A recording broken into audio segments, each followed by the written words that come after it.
Hey guys, here's finally the explanation video for my Skilltree concept. I've made some changes to it so it's even more reliable, can handle more skills, and is even more multiplayer friendly. So let's quickly take a look on the new design and how to interact with it. To open the Skilltree, we just right click on the floor with this custom spawn egg. As you can see, the design has changed a bit. The biggest change in this design is that a skill only needs one instead of two rows, like in my previous design I showed you. This allows for a lot more skills being implemented if you so desire. To interact with the skill tree, we need skill points first of all. But how you're going to give out those skill points in your maps, I'll leave completely up to you. You could, for example, give a player skill points for completing a quest or killing a certain amount of mobs. As for demonstration purposes, I'll give myself some skill points so I can show you how to interact with the skill tree. Now that we have the skill points, we can start spending those on certain skills. In my explanation design of a skill tree, we start off with only one choice, to level up our bonus health points. This is indicated by the light green text color. Skills you can't level up just yet are indicated with red colored text. Those have more requirements other than having a skill point available. We can check those requirements for each skill independently by hovering over the level indication of a certain skill. The level indication is also used to level up a skill if the player meets those requirements. In my skill tree, those requirements are other skills already being leveled to a certain level, but you could also easily implement other requirements for your own skill trees. For example, you could add a requirement for the speed skill that a player has to walk a certain distance before being able to interact with it. If a skill is fully leveled up, it will be shown with dark green colored text, and the player won't be able to interact with it anymore other than being able to check what the skill does. To check what a certain skill does, we can hover over the skill to get a short explanation of it. So let's actually level up our skills, and I'll explain everything along the way. As you can see, as we level up our bonus health, we get extra hearts in our life bar. For the fire resistance, we need at least 3 out of 5 levels in bonus health to be able to level up. So let's quickly do that.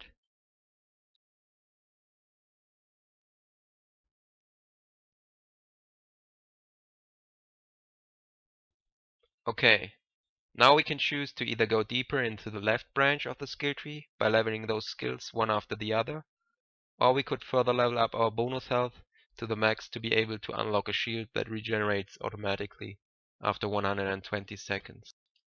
But since we have enough skill points to level up everything anyway, the order doesn't matter. So let's quickly finish leveling all skills and get to the actual explanation how the mechanics work, which is probably the reason why most of you are watching this video. As we level up everything, I would like to mention that the skill tree now auto reloads after interacting with a skill. I implemented that so the player always sees every change after interacting with the skill tree.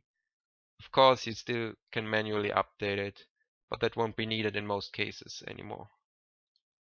As for the healing spell, I did not implement something to recognize when the player would like to use it. It can basically done in the same way the system recognizes when the player right-clicks with the mob egg to open the skill tree. As for the jump boost and feather falling skills, I used a combination of different types of jump boosts. The first one is jump boost level 1, which lets you jump 1.5 blocks high, and the other one is jump boost level 256, which makes you immune to fall damage. Apparently, it's possible to give the player those two different types of jump boosts, even though only one will show up in your inventory screen. Alright, now let's take a closer look on how the mechanics work. There are 3 parts that control different things. The first one is for the actual skill tree you see in the chat. The second one to recognize what interaction the player does within the skill tree. And the last one to add the effect for the skills once the player leveled up a certain skill. The mob egg mechanic is basically an objective that keeps track of when a player is using the mob egg. This command block here is checking when a player uses the mob egg, and when that's the case, this comparator will output a signal to trigger this command block here, which sets then a redstone block over there. Now this command block immediately removes the redstone block we just placed, so the process can always be repeated. And the other one here sets everyone with the mob-egg users between 1 and 99 to 100 users for the mob-egg objective. This is basically a buffer just in case the player accidentally triggers the spawn egg more than one time. All of the following command blocks now have at least the requirement of spawn egg users of 100 to even get displayed to a player. So nothing of the skill tree would be shown to a player that has not at least used the mob egg once. So let's take a look in the first command block that actually displays something of our skill tree. The first one just makes the skill tree to look better by adding those Unicode characters in the corner. The next one is just to show the skill tree headline, and the following just creates an empty row of text. Those three commands are just for a better look of our skill tree and don't have any functionality. Now on to the first skill, our bonus health.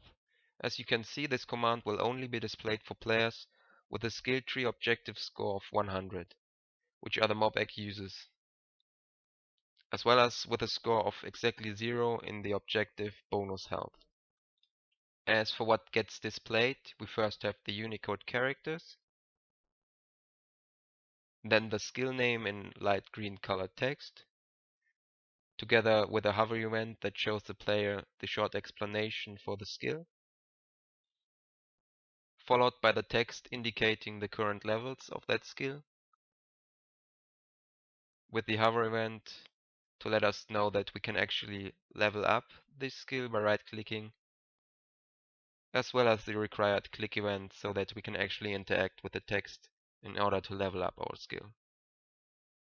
And finally, we have some more Unicode characters. Basically, you have to make a command for every possible display you want your skill tree to have by defining when a specific tell raw has to be displayed.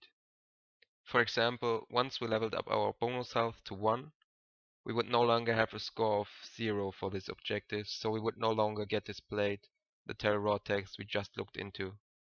Instead, the command in the following command block would now display a different tell raw text for us instead of the first one. For this tell raw, we obviously have to adjust the text that gets displayed, as well as the requirements for when we want it to be displayed.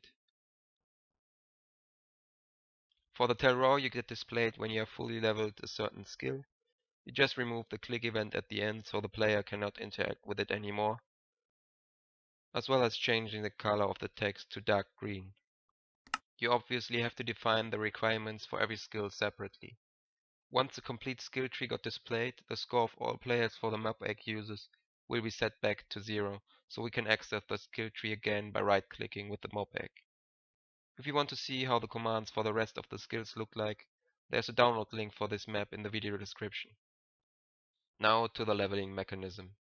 This command block checks for a player with a score of 1 for the objective, level up bonus HP, and at least 1 skill point. If there is at least one player that meets those requirements, this comparator will output a signal and trigger this row of command blocks. The first command block will add 1 point to every player in bonus health that has at least 1 skill point, 1 point in level up bonus HP, as well as has not yet fully leveled his bonus health to the maximum of 5. Right after, the skill point will be removed from those players, followed by the command that sets their score for the skill tree back to 1, so the skill tree will be updated for those players. And finally, the score in level up bonus HP will be set back to 0 for all players.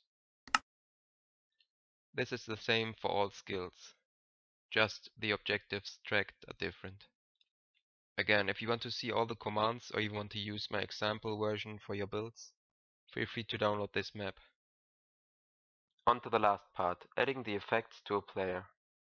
For the bonus HP skill, you have to add another objective that keeps track of whether a player has already received his bonus health or not. In my skill tree sample, I called this objective HP received. So if we take a look in the first command block, we can see that the health boost potion effect, which has the ID of 21, with a level of 1, which is potency 0, and a duration of 1 million seconds, will only be applied to players with a score of exactly 1 in bonus HP and no score in HP received. This prevents the system to continuously add the health boost effect to a player, otherwise the player would not be able to make use of his bonus health. Once the effect has been applied, a second command block adds a score in HP received to the players that just received the health boost effect. It is important that the command that adds the effect to a player gets triggered first. This means if you import this map in one of your builds, you might have to change where the command blocks are placed. For that, you just have to test out if you get the health boost effect for each level, and if not, you have to swap the top command with the respective one underneath. You'll have to check that for all 5 levels of the bonus HP skill. The other passive skills work in the same way, but don't need an extra objective to track if an effect got received or not, because you can just continuously add those effects to a player every game tick. As for the shield skill, I'll leave that up to you to figure out how I did that. I think that covered everything. I hope that you guys are now able to modify my sample of a skill tree to your own likes, and maybe even add some of your own ideas to it, now that you have seen how it works. If you have any questions, feel free to ask them in the comments or send me a private message and I'll try to answer them as best as I can. I wish you all a wonderful day, and I hope I'll see you next time. Take care, guys. Bye bye.